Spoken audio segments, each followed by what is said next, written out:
ಇನ್ನು ಪಾಕಿಸ್ತಾನಕ್ಕೆ ಭಾರತ ತಕ್ಕ ಪಾಠವನ್ನ ಕಲಿಸಬೇಕು ಅಂತೇಳಿ ಜಮ್ಮು ಕಾಶ್ಮೀರ ಮಾಜಿ ಸಿಎಂ ಫಾರೂಕ್ ಅಬ್ದುಲ್ಲಾ ಆಗ್ರಹಿಸಿದ್ದಾರೆ. ಪಾಕಿಸ್ತಾನಕ್ಕೆ ಉತ್ತರ ಕೊಡೋ ಸಮಯ ಈಗ ಬಂದಿದೆ. ಮುಟ್ಟಿ ನೋಡ್ಕೊಳ್ಳುವಂತೆ ಉತ್ತರ ಕೊಡಬೇಕು ನಾವು. ಬಾಲಾಕೋಟ್ ದಾಳಿಯಲ್ಲ, ದೊಡ್ಡ ಶಾಸ್ತಿನೇ ಆಗಬೇಕು ಇವರಿಗೆ. ಪಾಕಿಸ್ತಾನಕ್ಕೆ ಹೋಗ್ತೀವಿ ಅಂತ ಅವರು ಅಂದ್ಕೊಂಡಿದ್ದಾರೆ. 1947ರಲ್ಲಿ 2 ರಾಷ್ಟ್ರಗಳ ಸಿದ್ಧಾಂತವನ್ನ ನೀರಿಗೆಸ್ಬಿಟ್ಟಿದ್ದಾರೆ. ಜಮ್ಮು ಕಾಶ್ಮೀರದ ಜನ ಪಾಕ್ ಜೊತೆ ಯಾವತ್ತೂ ಹೋಗಲ್ಲ ಅಂತ ಹೇಳೋದು. ಹಿಂದೂ ಮುಸ್ಲಿಂ ಸೇರಿ ಎಲ್ಲಾ ಧರ್ಮದವರೆಲ್ಲರೂ ಕೂಡ ಒಂದೇ. ಉಗ್ರರು ಪಾಕಿಸ್ತಾನಕ್ಕೆ ಶಾಸ್ತಿ ಮಾಡೋದಕ್ಕೆ ಭಾರತ ಆಗ್ರಹಿಸ್ತಾ ಇದೆ. ಜಮ್ಮು ಕಾಶ್ಮೀರದ ಮಾಜಿ ಸಿಎಂ ಫಾರೂಕ್ ಅಬ್ದುಲ್ಲಾ ಈ ರೀತಿ ಆಗ್ರಹಿಸಿದ್ದಾರೆ.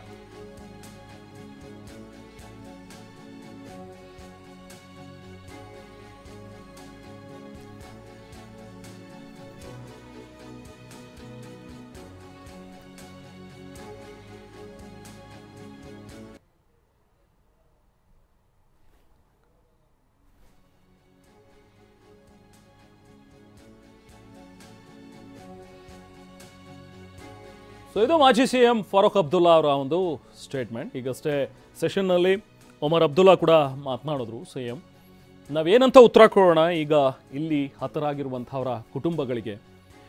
ಸೊ ಇದೆಲ್ಲ ನಾವೇನು ಬೇಕು ಅಂತ ಹೇಳಿದ್ವಾ, ನಾವಿದನ್ನು ಬೆಂಬಲಿಸ್ತಾ ಇದೀವ? ಖಂಡಿತವಾಗ್ಲೂ ಕಾಶ್ಮೀರದವರು ಯಾರೂ ಕೂಡ ಇದಕ್ಕೆ ಬೆಂಬಲ ಕೊಡ್ತಾ ಇಲ್ಲ ಅನ್ನೋ ಒಂದು ಮಾತುಗಳನ್ನು ಒಮರ್ ಅಬ್ದುಲ್ಲಾ ಹೇಳಿದ್ರು. ಅದೇ ರೀತಿ ಫಾರೂಕ್ ಅಬ್ದುಲ್ಲಾ ಕೂಡ ಈಗ ಆಕ್ರೋಶಿತರಾಗಿ ಮಾತನಾಡಿದ್ದಾರೆ. ಪಾಕಿಸ್ತಾನಕ್ಕೆ ತಕ್ಕ ಉತ್ತರವನ್ನು ಕೊಡಬೇಕು ಅಂತೇಳಿ ಆಗ್ರಹಿಸಿದ್ದಾರೆ.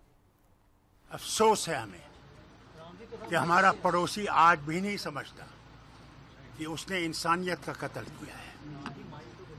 अगर वो ये समझता है, इससे हम लोग पाकिस्तान में चले जाएंगे।